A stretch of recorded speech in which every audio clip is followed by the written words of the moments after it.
क्या काम करना है कि ये जो कोकोखस इसके अंदर से निकाली है तो इसकी जड़ों के ऊपर ये इस तरीके से लगा देनी है।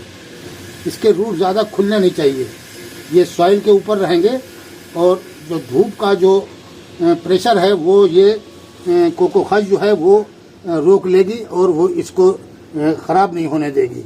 इस तरीके से आप इसके चारों साइड में लगा दीजिए ये, तो इसको धूप का किसी किस्म का असर इसके ऊपर नहीं होगा। अब ये प्लांट जो है शॉर्ट में नहीं जाएंगे और इनके रूट जो खुल गए थे वो अब ढक गए हैं। हेलो गाइस एवरीवन, कैसे हैं आप लोग? आप देख रहे हैं my YouTube channel the Mughal heaven में आप लोगों का स्वागत है। तो कल मैं नर्सरी से कुछ प्लांट परचेज करके लाया हूँ जिसमें 4 अडेनियम हैं और एक प्लांट ये है वाइन का। देखिए ये पर्पल रंग के जो फूल दिख रहे हैं ये वाइन मैं ख़रीद के लाया हूँ। ये 5 प्लांट हमने कल ख़रीदे हैं।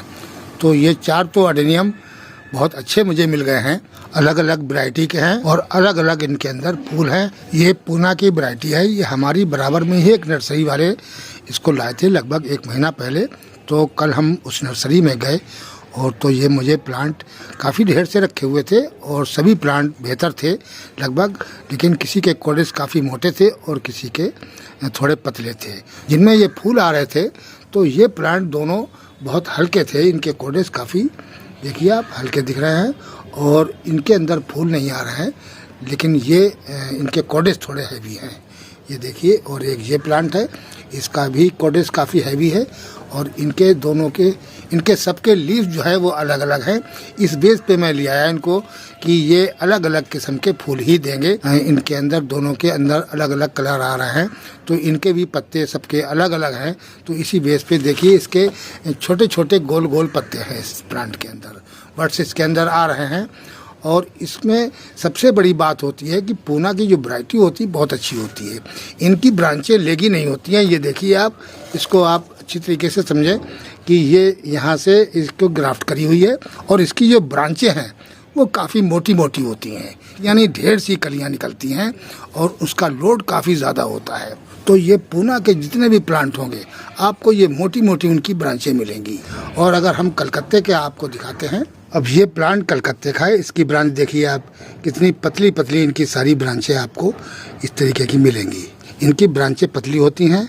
फूल वगैरह में कलर तो इनमें भी सारे मिल जाएंगे, हर किस्म का कलर मिल जाता है कलकत्ते वालों में। और कोई कोई प्लांट बहुत अच्छा भी निकलता है, लेकिन ज़्यादातर इनके अंदर फ्लावरिंग कम होती है। और ये जो पूना वाले प्लांट हैं इनके अंदर बहुत भर के कलियाँ आती हैं, बिल्कुल गुच्छों में बुशी हो जाते हैं ये प्लांट और भर के कलियाँ इसके अंदर काफ़ी अच्छी आती हैं। तो उसी हिसाब से ये फ्लावरिंग भी बहुत अच्छी करते हैं। क्योंकि हम ये काफ़ी अरसे से प्लांट ख़रीद रहे हैं, हमने कलकत्ते के भी काफ़ी प्लांट ख़रीदे और पूना के भी ख़रीदे, तो पूना की वैरायटी में ज़्यादा फूल आए। हमारे पास अब भी मौजूद हैं, कलकत्ते वाले भी मौजूद हैं, काफ़ी प्लांट हैं और पूना वाले भी मौजूद हैं। तो हमें इन दोनों प्लांटों के बारे में अच्छी तरीके से पता है। हमारे पास दोनों किस्म के अडेनियम मौजूद हैं। अब हम तो यहाँ की नर्सरियों से ही लेते हैं क्योंकि हम कलकत्ते तो कभी गए नहीं हैं। हो सकता कोई बहुत अच्छी नर्सरियाँ हों जो अच्छे प्लांट भी बेचती हों, कोई ज़रूरी नहीं है कि सभी नर्सरियाँ ऐसी होंगी। लेकिन ये नर्सरी वाले जो ख़रीद के लाते हैं या तो ये छांट के घटिया माल लाते होंगे, ऐसा भी हो सकता है कि ये सस्ते के चक्कर में नर्सरी में सेल करने की वजह से सस्ते प्लांट लाते होंगे, उस वजह से ऐसा होता होगा। लेकिन पूना से जो भी प्लांट आता है वो बहुत अच्छा निकलता है। तो साथियों, आज हम इन प्लांटों की हम रिपोर्टिंग करेंगे और सबसे पहले हम इस प्लांट की रिपोर्टिंग करेंगे, ये वाइन की। तो इसको हम 12 इंच के पॉट के अंदर इसको लगाएंगे। तो हमने इसके लिए पॉट भी सिलेक्ट कर लिया है और उसकी मिट्टी को मैंने सूखने के लिए डाला हुआ है। ये देखिए 12 इंच का ये पॉट है और अच्छा पॉट है ये, इसके अंदर बहुत ही अच्छा ये रहेगा। अभी छोटा ही प्लांट है ये, जब वाइन बनेगी तो देखेंगे। हो सकता कि हम इसको वाइन बनने ही ना दें, ऊपर से छांटते रहेंगे तो ये हमारा एक प्लांट की शक्ल में ही रहेगा। और ये मैंने इसके लिए सॉइल सूखने डाली थी सुबह सवेरे, तो ये अच्छी खासी सूख चुकी है। अब इसके अंदर हम थोड़ा सा बस काउडन वगैरह मिलाकर ही इसको रिपोर्ट करेंगे और इसमें ज़्यादा कुछ नहीं मिलाएंगे। सेंट वगैरह इस मिट्टी में मिली हुई है अच्छी खासी, बस इसके अंदर हमने काउडन मिलाना है। तो काउडन मिला के ही हम इसको रिपोर्ट कर देंगे। तो ये मैंने काउडन भी अच्छा खासा करीब आधा किलो के करीब ये काउडन लिया है और ये हम इसमें मिला देंगे। देखिए इस तरीके से फैला देंगे सब में, फिर इसको इकट्ठा करेंगे तो ये अपने आप ही सारे में मिल जाएगी। इसको पूरे में इस तरीके से फैला दीजिए, इससे ज़रा जल्दी मिल जाती है। अगर आप फैला देंगे, पहले मिट्टी को फैलाएं फिर ऊपर से काउडन को उसके ऊपर डाल दें, तो ये बहुत हर जगह एक्यूरेट पहुँच जाती है खाद। अगर हम इकट्ठा मिट्टी के अंदर जब डालते हैं उसको मिलाने में काफ़ी टाइम लगता है। अब इसको इस तरीके से मिला देते हैं और अपनी सॉइल को हम इकट्ठी कर लेंगे।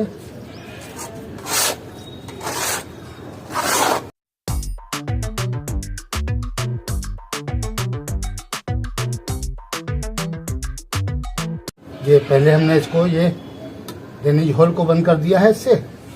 अब इसके अंदर हम ये सॉइल भर देते हैं। अब इसको हम काट के निकाल लेंगे पॉली बैग को। ये देखिए इस तरीके से काट के निकाल दिया है। फूल सारे झड़ गए, बिल्कुल सही है। ये इतनी मिट्टी मैंने भर ली है, इतनी जगह छोड़ी है, तो अब ये इसको सीधा करके लगाना है मुझे इस टाइप से, क्योंकि पॉली बैग में ये टेढ़ा लगा हुआ था, तो इसको सीधा करके लगाएंगे हम।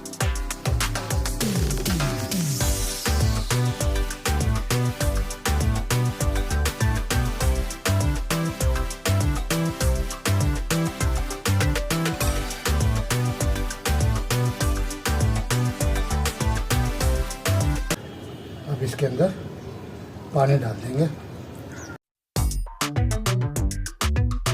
नर्सरी वाले ने जो इस प्लांट का नाम बताया था वो नाम गलत था।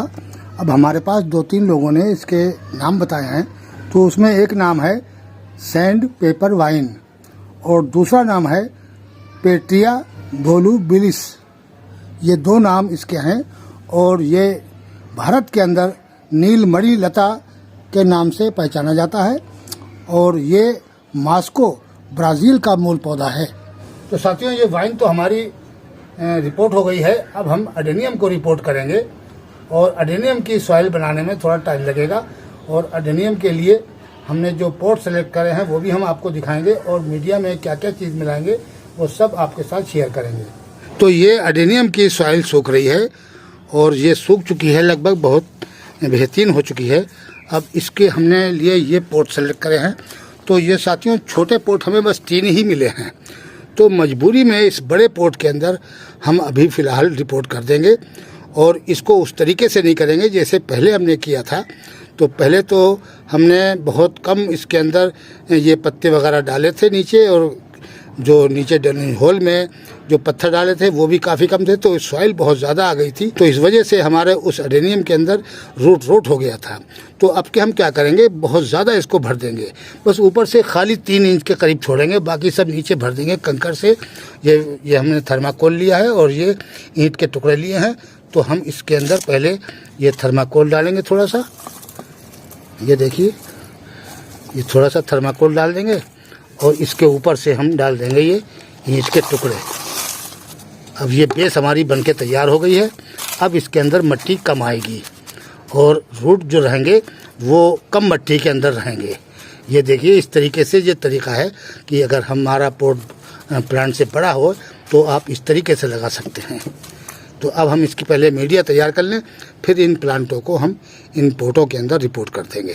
तो वैसे तो इस सॉइल के अंदर सभी कुछ मौजूद है, यानी ये ईंट के टुकड़े और कोयला और धान की भूसी और काऊ डंग, बर्मी कंपोज, बोन मील, नीम की खली, सब कुछ इसके अंदर मौजूद है। लेकिन क्योंकि हमने ये कुछ दिन पहले ही कुछ प्लांट हमने रिपोर्ट किए थे, तो वो प्लांट जो थे वो सूख गए थे, तो उनका ही बची हुई ये सॉइल है और बहुत अच्छी मीडिया ये बनी हुई थी। तो इसी मीडिया को हम अडेनियम के अंदर इस्तेमाल कर लेंगे। थोड़ा बहुत इसके अंदर और भी मिलाएंगे हम, ये नहीं कि बिल्कुल इसमें कुछ ना मिलाएं। तो सबसे पहले ये हम इसके अंदर थोड़ी सी सेंट और डाल देंगे। ये देखिए इतनी मिकदार में मैंने ये सेंट ली है और बहुत अच्छी रहेगी इसके अंदर। ये सेंट काफ़ी ज़्यादा है और थोड़ी सी हम इसके अंदर डालेंगे। ये देखिए आप, ये है लकड़ी की राख। लकड़ी की राख भी हम इसके अंदर डाल रहे हैं, ये इस तरीके से। लकड़ी की राख बहुत अच्छी रहती है, ख़ासतौर से अडेनियम के लिए, क्योंकि ये एंटी फंगल होती है, इसके अंदर किसी किस्म का कीड़ा नहीं लगता है और प्लस पोटाशियम का काम बहुत अच्छा करती है। इसके डालने से प्लांट के अंदर फूल बहुत अधिक आते हैं। बहुत अच्छी चीज़ है अडेनियम के लिए ख़ास तौर से, तो क्योंकि अडेनियम ज़्यादातर फंगस लग जाती है, तो अगर राख पड़ी होती है तो फंगस कम लगती है और प्लस फ्लावरिंग के लिए बहुत इसका हाथ होता है, क्योंकि इसके अंदर पोटाशियम बहुत अधिक होती है। तो साथियों, ये मैंने राइस खस ली है, तो राइस खस को तो सॉइल में ही डाल देते हैं और ये फर्टिलाइज़र जो है वो हम इसके अंदर मिक्स करेंगे। ये हमने काउडन ले लिया है, 3 प्लांटों के लिए काफ़ी अच्छा रहेगा ये, क्योंकि इसके अंदर पहले भी मिला हुआ है, वर्मी कंपोस्ट भी मिली है और काउडन भी मिला हुआ है, तो थोड़ा सा डालना है 3 प्लांटों में, सही रहेगा। अब इसके बाद में हम इसी के अंदर ये हम देखिए, ये बोन मील है, ये इतनी मात्रा में करीब 2 टीस्पून के करीब ये हम बोन मील डालना है और इतनी ही मात्रा में ये नीम की खली डालेंगे 2 टीस्पून के करीब, ये हो गया। और अब इसके अंदर डाल देंगे फंगीसाइड। फंगीसाइड सारी सॉइल में मिलाने से पहले आप इतने हिस्से में ही मिला दें काउडन में, क्योंकि फंगस जो है वो इसी चीज़ से लगती है, काउडन से और बोन मील से, तो इसी के अंदर फंगीसाइड को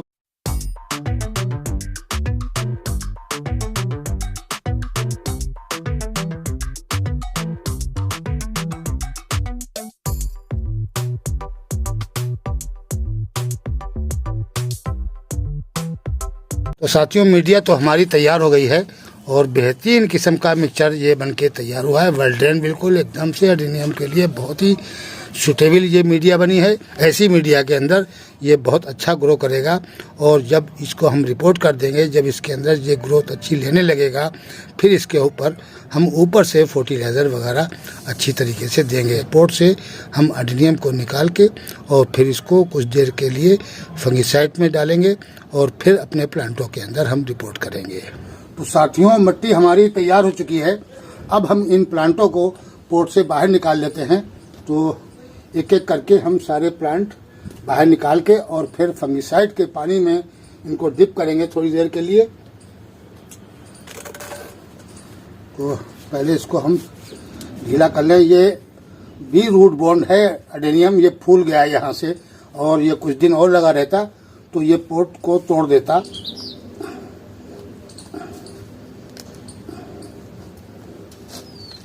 ये देखिए, बिल्कुल रूट बॉन्ड हो चुका है और सारे रूट नीचे भी ठस हो चुके हैं, क्योंकि बहुत ज़्यादा ये मोटा हो गया है इसका।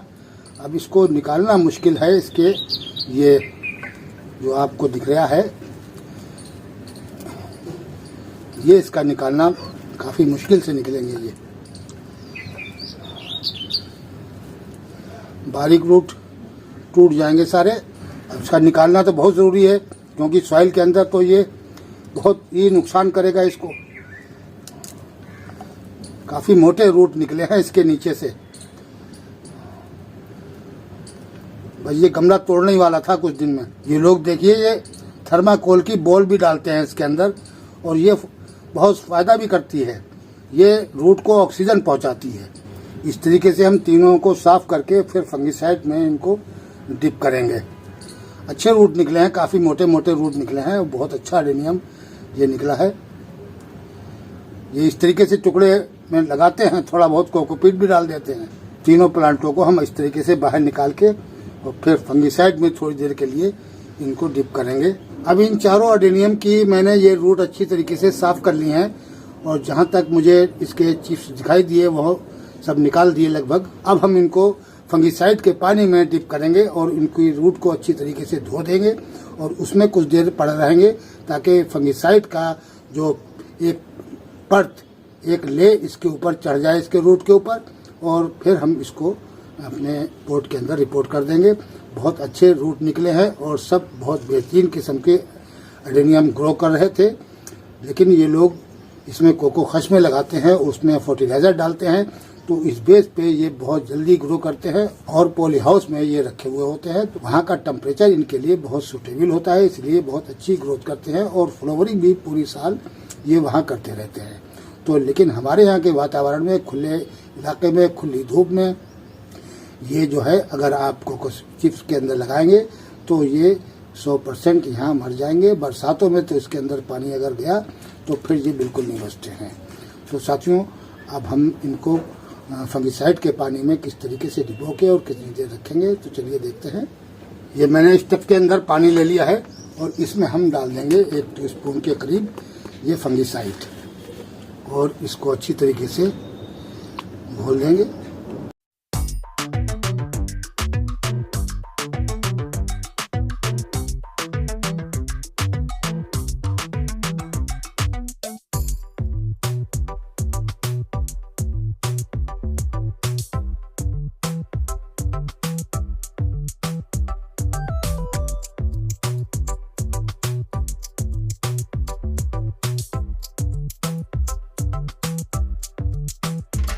तो इस तरीके से इसके अंदर ये लगभग थोड़ी देर भीगते रहेंगे, कम से कम 15-20 मिनट इसको हम इसके अंदर डिप करेंगे और उसके बाद में हम इनको रिपोर्ट करेंगे अपनी सॉइल के अंदर। तो इनको तो उठाकर हम एक साइड में रखते हैं और हम अपने पोट निकालते हैं।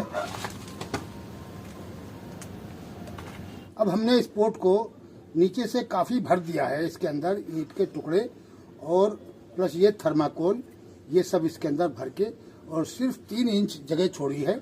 अब इसके अंदर सॉइल कम रहेगी और ये सेलो पोट टाइप का बिल्कुल बन गया है 3 इंच का। अब इसके अंदर इसकी जो सॉइल है वो इसके लिए ज़्यादा नहीं होगी और इसके अंदर हम थोड़ी सी बस नीचे मट्टी डालेंगे, बस 1 मुट्ठी के करीब नीचे मट्टी डालेंगे इस तरीके से और अपने प्लांट को इसके अंदर रख देंगे। ये हमारा अब काफ़ी देर हो गया भीगते हुए, तो इसको अब हम इसके अंदर इस तरीके से रख देंगे और थोड़ा सा उठा के लगाना है मुझे, ये सॉइल भर देंगे।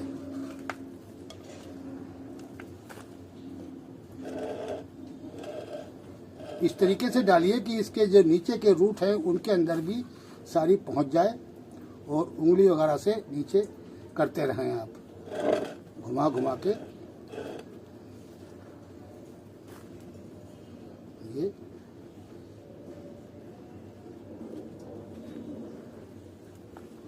सारे रूट के उंगली से नीचे भी कर दें और फिर ये देखिए बिल्कुल सेंटर में है, सही है वैसे तो। अब ये सारी सॉइल को हम इसके अंदर डाल देंगे।